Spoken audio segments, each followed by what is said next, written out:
And I really love my fans. Everyone, it's been great being here and meeting everybody. And originally we weren't supposed to come to Brazil on this tour, and I asked all my fans on Twitter to tweet at Sony Brazil and say, "Hey, we want Baby Driver to come." I think we did a hashtag Baby Driver to Brazil, and they tweeted enough, and eventually they made it happen. So I'm really happy to have been able to come. A funny moment from set. I'm just thinking about sometimes when I was trying to be in scenes with Jamie Foxx while he was yelling at me. The way that I would actually be able to keep a straight face sometimes, because to me, Jamie Foxx's character is both the most scary character in the movie and also the funniest character in the movie. But as an actor, sometimes in a scene, I would break because he would improv things and yell at me and say things that could be kind of funny.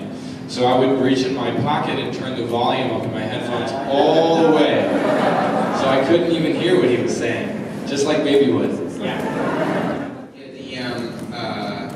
All of the songs were written into the script. I think when I finished the first draft of the script in 2011, I think maybe 25 of the songs were already in there, and nearly all of them we ended up clearing and using.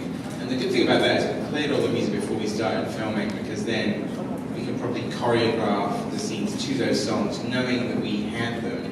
Like, a disaster would be to start filming the movie without the clearances for these tracks, because then you can get yourself into real trouble, or shoot a whole sequence to a song and then not get the song. So we, in prep, over the course of maybe a year and a half, we had this clearance person, Kirsten Lane, sort of slowly clearing all of the tracks, so that when we started rehearsing, like Ansel was saying about before, we could actually design the scenes to the songs. And then on top of that, when we're shooting the movie, the actors are listening to the songs. So Ansel all of the time, and then sometimes the other actors as well, and actually listening to it on an earpiece. Obviously when he has his headphones in, the headphones are plugged straight into a playback sort of a device that sound over controlling. So in all of the scenes, even not just the action scenes or some of the big numbers, but even a small scene like when he meets Lily James in the diner for the first time and the Beach Boys is playing, during the scene Ansel is listening to the Beach Boys in his ears, and it just changes the mood of the scenes. It changes the style of the acting in a good way, because he can hear what we can hear. And so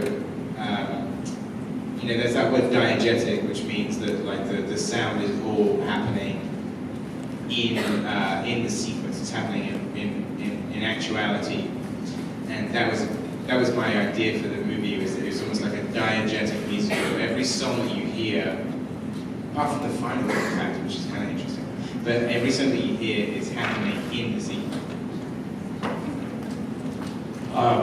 To answer your question about preparing, I actually had the soundtrack in 2014 after Edgar and I first read the script and I was auditioning for Baby. I had the soundtrack and it sort of made its way into my iTunes, and whether or not I wanted to listen to it, it would start playing. And I'd be like, oh, this is one of the Baby Driver songs. Because Edgar wanted me to become really familiar with songs during the audition process, and then once I was lucky enough to get it, during the whole prep process, I had the whole soundtrack and I was listening, and really it didn't change much. So certainly once we were in pre-production, it didn't change, and even 2 years before we started filming it, it was pretty similar. Yeah, I found this guy. I liked her first album a lot, and I'd met her in Los Angeles before I started doing the movie. I thought her first album was great. I listened to it all the time. I'm a big fan of her music. And then she I sort of thought of her to potentially play a part in the movie, and that didn't necessarily kind of work out. But then I thought, part of Baby's Mum was written in there, and the idea that you heard a song. So I thought, let's cast a singer in that role. So, then I went to her and I said, hey, what do you think about doing this part? It's only a couple of days filming, because all the flashback stuff probably only took 3 days filming for her. But you'd also hear your voice, rather than have a different actress play that part and then the voice at the end is somebody else. It's well, what if you got Sky Ferrara to play Baby's mom in the flashbacks, and then you hear her song at the end? And so she did this cover of Easy with Nigel Godrich, and like, great. I mean, just like, I think she's really talented, and it was really great to have her in the movie. And I wanted to, in the supporting parts, cast a lot of musicians. So you have Sky Ferrara, Flea, John Spencer, Paul Williams, Big Boy Killer Mike, you know. I probably would have done a lot more of that if there'd been a past, but it was like, it's a fun thing. And both Jonathan Demme and John Landis kind of used to use musicians in supporting parts a lot, and I always liked that. So it was great, and I'm, you know, I'm a fan of hers, and so it's great to kind of collaborate with her.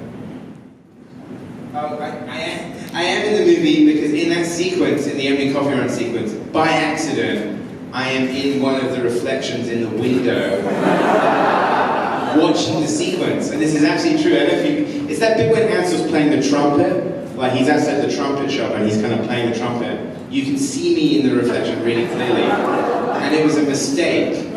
And the special effects guys were going to digitally erase me from the movie because in that sequence the camera is completely gone. And that's where the special visual effects come in, is that the camera has been like digitally erased from all of the shots. Because there's so many mirrors and shot windows that if you watched it completely raw, you would see the camera all the time. That's all taken out. And then I was in the shot, and then I thought, and I was carrying a monitor, like a big monitor. So what the special effects guys did is they changed my monitor to an iPhone. So it looked like I was looking at my iPhone. So that's where I am in the movie. I'm in the reflection in the ending sequence.